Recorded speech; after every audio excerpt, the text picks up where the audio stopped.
Hello. Hello to all, welcome to Biophilia. आज का जो हमारा टॉपिक है वो बड़ा इंटरेस्टिंग है। Chromatin, chromatid and chromosome. So हम लोग आमतौर पर कंफ्यूजन में रहते हैं कि क्रोमेटिन, क्रोमेटिड और क्रोमोसोम है क्या। हमें कौन सी टर्म कहाँ यूज करनी है। क्रोमेटिन, क्रोमेटिड एंड क्रोमोसोम एक दूसरे के क्या सिनोनिम है? क्या हम इस इन तीनों टर्म को एक दूसरे की जगह पे यूज कर सकते हैं? तो आइए आज इस टॉपिक के माध्यम से हम जानने का प्रयास करते हैं। तो अब ह्यूमन क्या है? ह्यूमन एक डिप्लॉयड ऑर्गेनिज्म है, यूकैरियोटिक ऑर्गेनिज्म है ना। अब यूकैरियोटिक ऑर्गेनिज्म की एक मैंने ये सेल ड्रॉ कर दी। अब सेल चूंकि अब यूकैरियोटिक ऑर्गेनिज्म में क्या मिलेगा? एक अपने को न्यूक्लियस मिलेगा। अब न्यूक्लियस के अंदर क्या मिलते हैं? हमें क्रोमोसोम मिलते हैं, है ना। तो क्रोमोसोम क्या होंगे? अब डिप्लॉयड ऑर्गेनिज्म मैंने बोला है, तो डिप्लॉयड ऑर्गेनिज्म का मतलब क्या होगा? जी हाँ, क्योंकि हर एक क्रोमोसोम की यहाँ हमें दो कॉपी मिलेंगी। अब दो कॉपी मिलने का मतलब क्या है कि एक कॉपी जो आएगी वो मैटरनल साइड से यानी कि मदर की साइड से, और एक जो कॉपी आएगी वो पैटर्नल साइड से आएगी यानी कि फादर की साइड से आएगी। लेकिन अब चूंकि ये for the simplification I have drawn it, तो यहाँ पे ये फर्स्ट नंबर क्रोमोसोम है और इसी की ये दूसरी कॉपी है, यानी कि ये फर्स्ट है तो ये कौन सा हुआ? ये भी फर्स्ट हुआ। अब इन क्रोमोसोम के ऊपर हमें क्या मिलेंगे? जीन्स मिलेंगे, है ना, जैसा कि हम पहले लेक्चर में डिस्कस कर चुके हैं। तो अब बेसिकली होगा क्या? क्रोमेटिन चीज क्या है ना। अब ये सेल मैंने क्यों ड्रॉ की थी? क्योंकि अब सपोज करो ये जो सेल है, ये सेल है कहाँ? जी नोट फेज में, है ना। जी नोट फेज, अब ये हमारी बॉडी की ज्यादातर सेल जी नोट फेज में मिलेंगी, है ना। जी नोट फेज के बाद सेल साइकिल में एंटर करेंगी। अब यहाँ पे जो पहला फेज होगा वो क्या होगा? G1 phase. ओके, G1 के बाद हमें जो फेज मिलता है सेल साइकिल में वो क्या है जी? एस फेज, है ना। अब एस फेज के हम बाद जो नेक्स्ट जो मेन सेल डिवीजन का टाइप है वो क्या है? वो एम फेज, है ना।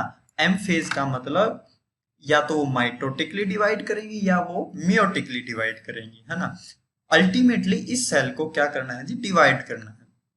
तो अब जो मैंने यहां जो स्ट्रक्चर ड्रॉ किए थे न्यूक्लियस के अंदर, ये क्या है? ये क्रोमेटिन। क्या है ये? Chromatin. So for the simple definition we can say that it is equal to one double stranded helical DNA, है ना। अब जो मेन क्रोमेटिन की बात है वो क्या है? ये यहाँ पे सिंपल थ्रेड लाइक स्ट्रक्चर की तरह प्रेजेंट है।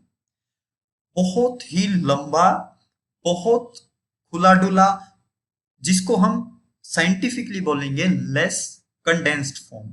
तो ये क्या है? Less condensed form of DNA, जिसको हम क्या बोलते हैं?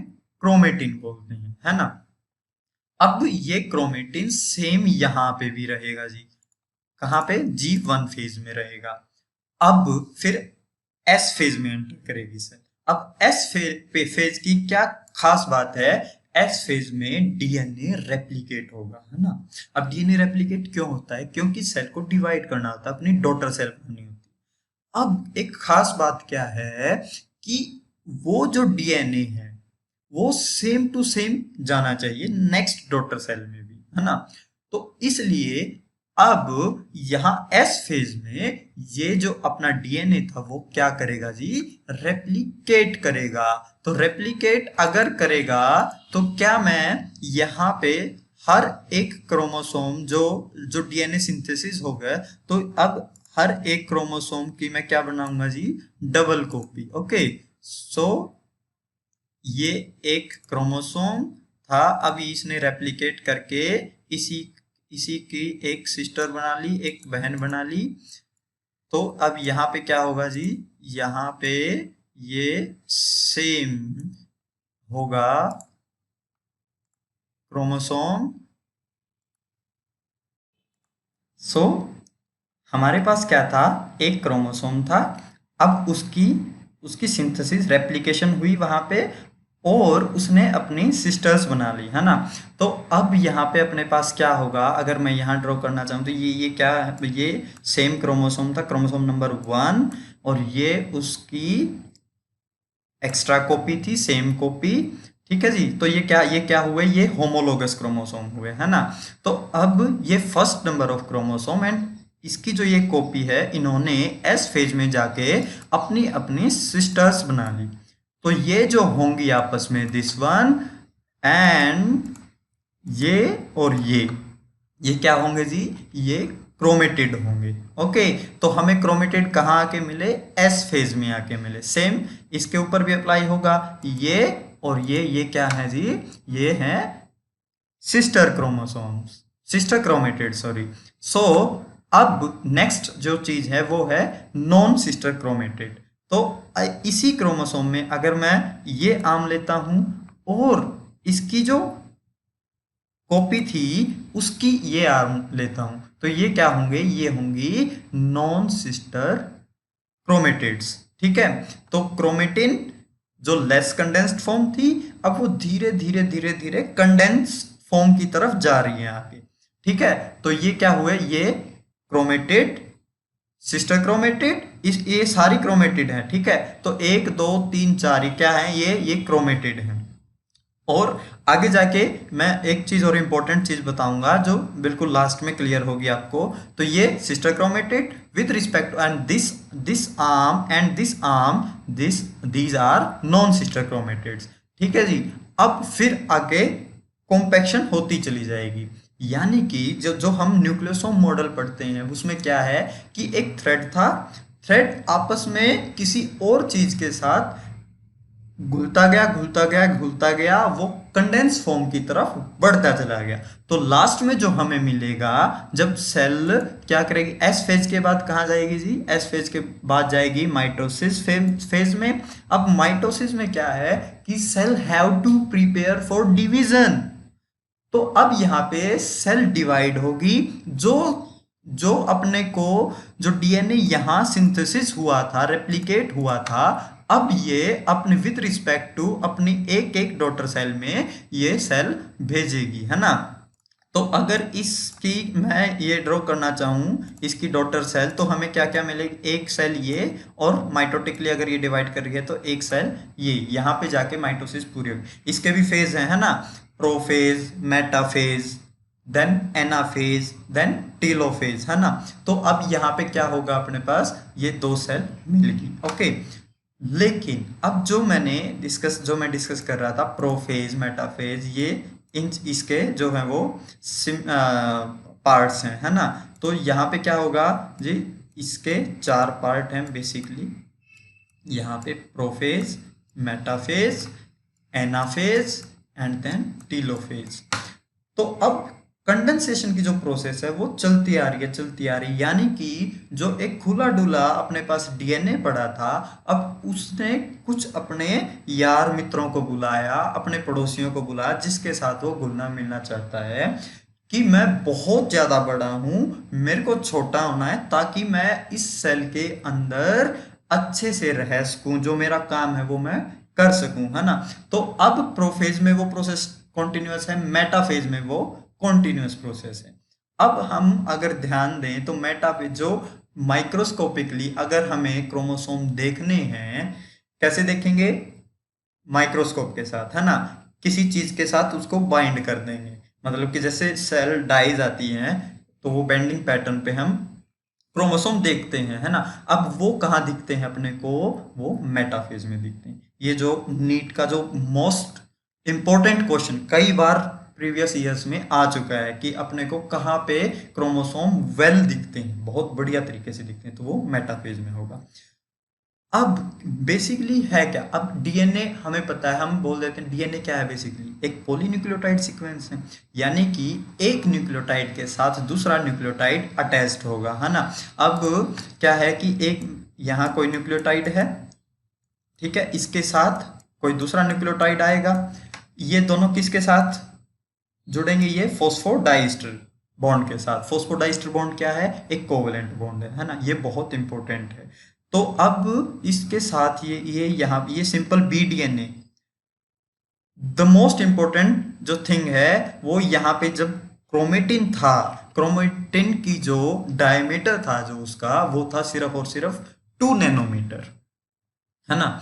अब थ्रेड लाइक बिल्कुल माइन्यूट सा, पतला सा। अब वो क्या हुआ कि उसने जब अपने यार मित्रों को बुलाया, तो अब सपोज करो ये यहाँ पे मैंने ये जो है न्यूक्लियो पॉलीन्यूक्लियोटाइड सीक्वेंस, ये है क्रोमेटिन, है ना। अब क्रोमेटिन के बाद क्या होगा, फॉस्फोडाइस्टर बॉन्ड्स के साथ ये मिलके बना है, then it will invite some histone proteins, है ना, हिस्टोन प्रोटीन्स। तो अब हिस्टोन बेसिकली बेसिक प्रोटीन्स होते हैं पॉजिटिवली चार्ज।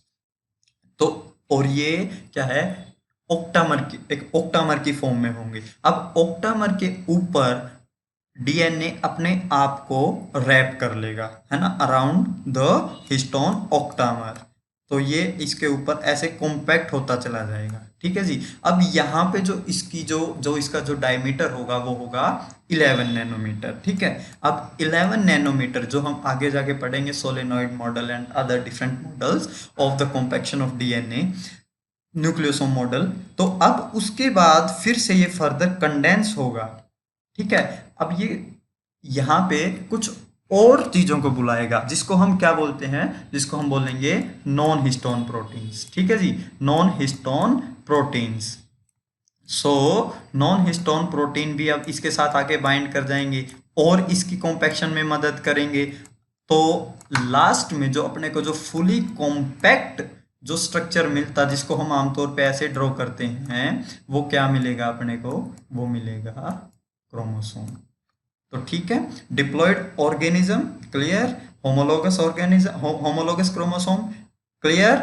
और चलिए डिप्लॉयड की अगर बात होगी तो मैं डिप्लॉयड के साथ बता देता हूँ, ये डिप्लॉयड ऑर्गेनिज्म है। यहाँ पे हर एक क्रोमोसोम की कितनी कॉपी मिलेंगी जी, 2 कॉपी मिलेंगी, एक मैटरनल एक पैटर्नल। मान लो कोई पॉलीप्लॉयड ऑर्गेन, पॉलीप्लॉयड जिसके पास more than 2 copies of chromosome available होंगी।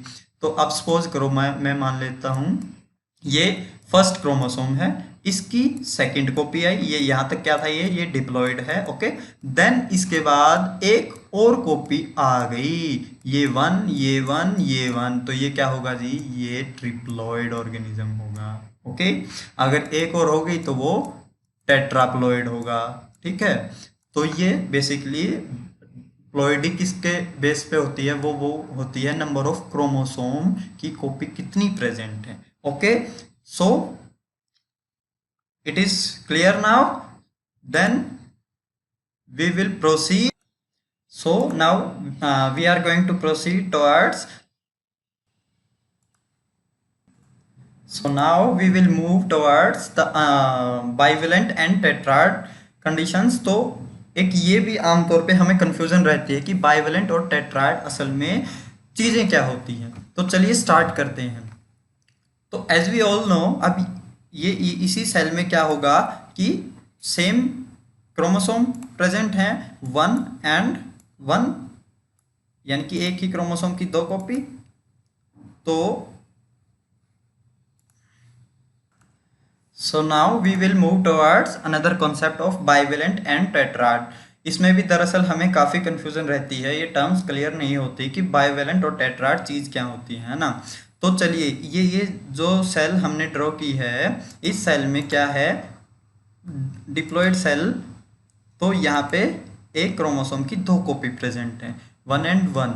तो अब यहाँ से अगर मैं आपको बताऊं तो डिप्लॉयड सेल को हम आमतौर पे क्या लिखते हैं, 2n, है ना, 2n। तो ये होगा डिप्लॉयड। अब अनदर थिंग, इसी सेल में अगर मैं आपको अमाउंट ऑफ डीएनए बोलना चाहूं तो वो कितना होगा जी, वो सपोज करो हम लिखते हैं 2c content. So 2n shows diploidy and 2c is the amount of DNA present at G0 stage, okay।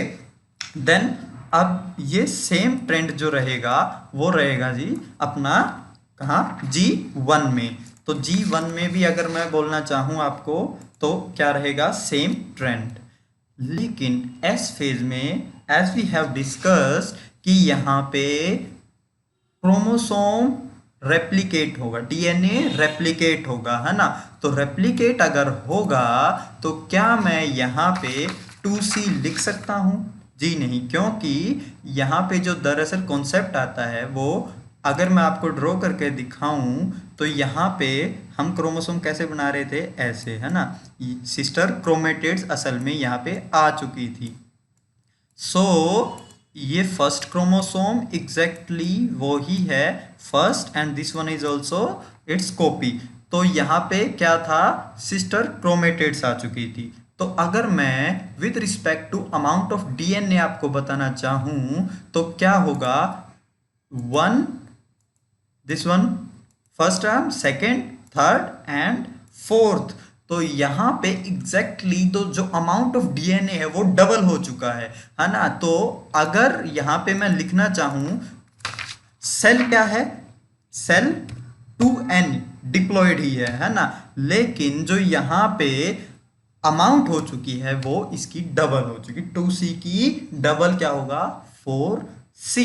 Okay, कैसे, 1+1+1+1, लेकिन यहाँ पे जो अपने पास था वो क्या था, 1+1 दैट इज 2C, लेकिन यहाँ पे जो आया अपने पास वो 4C आया है। ठीक है, तो अगर मैं आपको बताऊं कि यहाँ पे अपने पास इस कंडीशन में with respect to chromatids only, chromatid ये 1 2 3 4 क्रोमेटिड हैं, है ना, एस फेज में आ चुकी। तो ये क्या होगा, ये होगा जी अपना टेट्राड कंडीशन। तो ये इसको क्या बोलेंगे, tetrad condition. Okay, so now this is our tetrad condition. लेकिन इसी स्टेज पे अगर मैं आपको विद रिस्पेक्ट टू क्रोमोसोम बोलना चाहूं, है ना, नंबर ऑफ क्रोमोसोम कितने हैं तो 2 ही क्रोमोसोम, है ना। तो 1 and 1 इसकी ये कॉपी है। तो यहाँ पे जो based upon the number of chromosome अगर मैं बताऊं तो ये कंडीशन अपनी क्या है जी, ये बाइवेलेंट है। Okay, and based upon the number of chromatids ये कंडीशन कौन सी है, ये टेट्राड कंडीशन है। तो जुड़े रहिए अपने साथ, ऐसे ही हम लोग डिस्कशन करके कई सारे ऐसे बेसिक टॉपिक्स क्लियर करेंगे। अगर आप इस वीडियो को लाइक कर सकते हैं तो लाइक करें, सब्सक्राइब करना चाहें तो सब्सक्राइब करें, वो आपके ऊपर है। मेरा उत्साहवर्धन हो जाएगा, मैं कंटेंट और ज़्यादा इंटरेस्टिंग तरीके से बना पाऊंगा। So please cooperate with me, क्योंकि हम आपस में, अगर आप मुझसे जुड़े रहेंगे, मैं आपसे जुड़ा रहूंगा, तो हम मोर इंटरेस्टिंग वे से कई सारे वीडियोस बना सकते हैं। So thank you and good luck, keep working hard, will meet in the next video. Okay, bye bye, take care.